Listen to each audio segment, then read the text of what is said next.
I remember now John Maher, tough man, steel, and he used to be usually playing on Mackey centre forward. And there'd be, I needn't tell you now, it wouldn't matter whether the ball was there or it wasn't there. But anyway, the match would be over. You'd walk down from the sports field, Mackey would take off the boots and hold them in his hand down along the stocking vamps and John Maher, and they'd come down here to the GA bar, or old Jim Maher. He had a pub there on top of the old Gale he was coming. And in there, and Mickey say, well, John, call it. And they'd be there, boy. And there'd be blood maybe running down at the back of this here. And, and he came down, and then up the other team. And he came up along John Maher now. He was beside Mackey. Mackey was at the end. And when he lifted his hand on Mackey's shoulder, Mackey says, ah, for feck's sake, ref, he says, throw in the feckin' ball, he says, and then keep out of the way. That was a nickname, was on Mackey, fake. Everything was fake with Mackey, do you know? I'd say anything. Ah, God. Tommy, you see, was always very nervous, you know. Now, Tommy, I don't know how many years he went to Croke Park. And if you let him off in Houston Station, he'd get lost. But we were coming down on the lift anyway, in the hotel. We were always told to go down in 7 and 8s and 10s, whatever, never to go, you know. So we came down the lift anyway, and the next thing, Tommy forgot something. He went back up on the lift again to the room to get it. So we moved out the hotel and we marched down a bit. And Sean Kenny, he was a who. Hey, he said, we step in here now, he says, in the door, you know. And to see, wait for Tommy, you see. Well, Tommy came out, and Jesus, he was like a rabbit with a mixie. His eyes was outside his head, and he was looking, and so this cop was standing right on the curb, and he had just a big long bat, and here he was, and walking. So, excuse me, guard, he said. Tommy was talking to me, you know. Excuse me, guard, he said, did you see Mickey Byrne? He says, right, the lads passing down there, he says. So, be Jesus, the cop anyway, we're getting so kenny. Come on, be Jesus, he said, and they might run him in, he says. So we pulled out. That's as sure as God happened. She used to do this half hour every Saturday, a sports program. And she had Dennis on, and after, so, of course, he was fierce public, you know. Jesus, he was, you know, Dan Breen. But she was trying to trip him up, and he was a yard ahead of her all the time in the interview. So she thought she had him then in the end.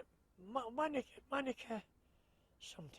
Anyway, so tell me now then, she says, just before we finish, she says, what would you do now? She says, if one of your sons went off next Saturday, she said, and played rugby, she said.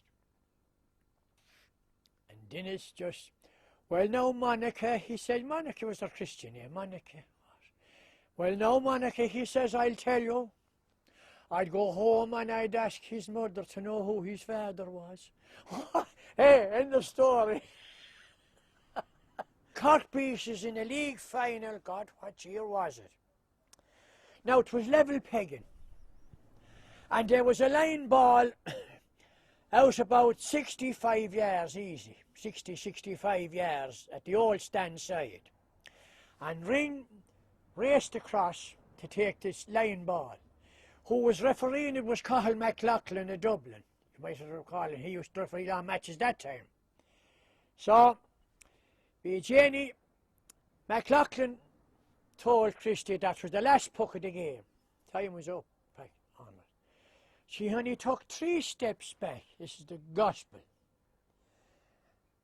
And he cut that ball off of the ground, and it went out, if you say your fighter, and it went out between the posts.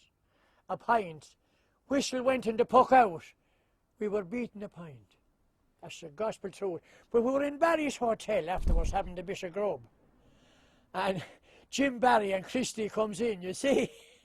The table. And Jesus Christy, I says, you know what? I said, we'll have to shoot you. And Jesus, Mickey says, so you tried everything else, he said.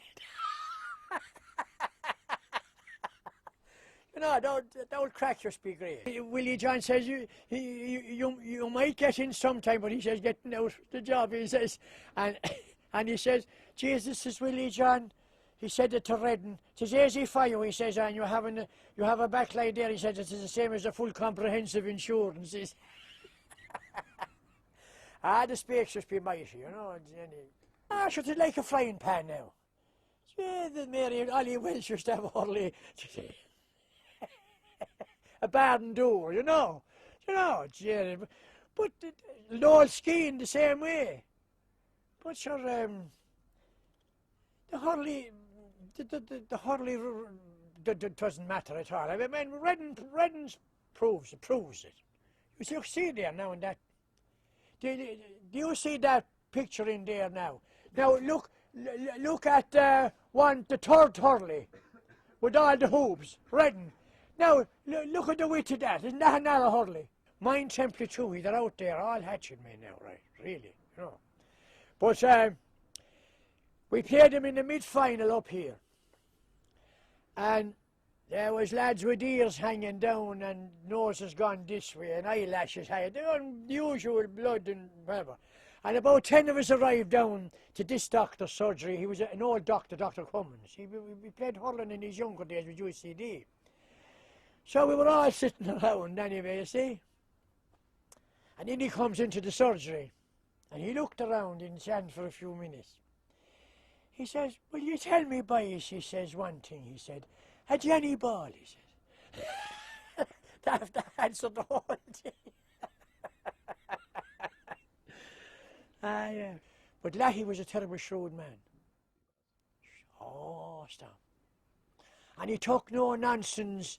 It didn't matter if you played an outstanding game the last day or what. It meant nothing. Today is the day. Do you know? And now things would be going wrong. And we'd been to the room at half-time, and we were ready to go out on the field then, and you know the old forum would be in the dressing room, and he'd stand up and he would wear a hat, and he'd shove the hat back in the pole at the Kildare side. Listen, he'd say, are you Tipperary men, is there any blood, any Tipperary blood? He said, what about all the great players went before you? He said, they're turning their grave looking at you. What about all our exiles all over America and everywhere? He says, are you going to stand up, he said, and be beaten? Jesus, we'd go out like this, and we'd be going like reindeers. You'd have a new lifeline altogether. You know, he'd put the fear of God in you. Lahey came in. Lahey came in at the back of the goal. They was after being a goal, got a goal. So Lahey he'd always be in, you know, and he'd say, oh boys, you want to be dropping the blade another couple of inches, he'd say. That's how that came out. You know, if you put up your hand that time, and you'll be counting the fingers when you bring it down. You know, really, you know, well, if the ball is there, you're entitled to pull it, the fucking ball. You know, it isn't like you know, excuse me, I was here first, or you may have the ball, this kind of a crack, you know. Jesus, Mary. But as I told you before, I broke fingers, I often got 8 or 9 stitches after a match. Me jersey would be red. I never lay down, never left the field in my life. You know, we can't understand this bird cage. That's what I call it, a fucking bird cage. And then they have a plaster across the nose, right? What's this for? To keep the nostrils open or what? But then the gloves basically, the first I see wearing one of them was DJ Carey. Well, we can't understand now. I see match with Kilkenny up there. Who were they playing? And DJ ran in 50 yards nearly from the middle of the field with the ball the whole way and tapped it into the net. And then, Jesus, so that's not, you know what I mean? You won't do it in rugby, will you? You hardly do it in soccer. That's harder. I tell you, the goalie in soccer to be often bowled over, don't it?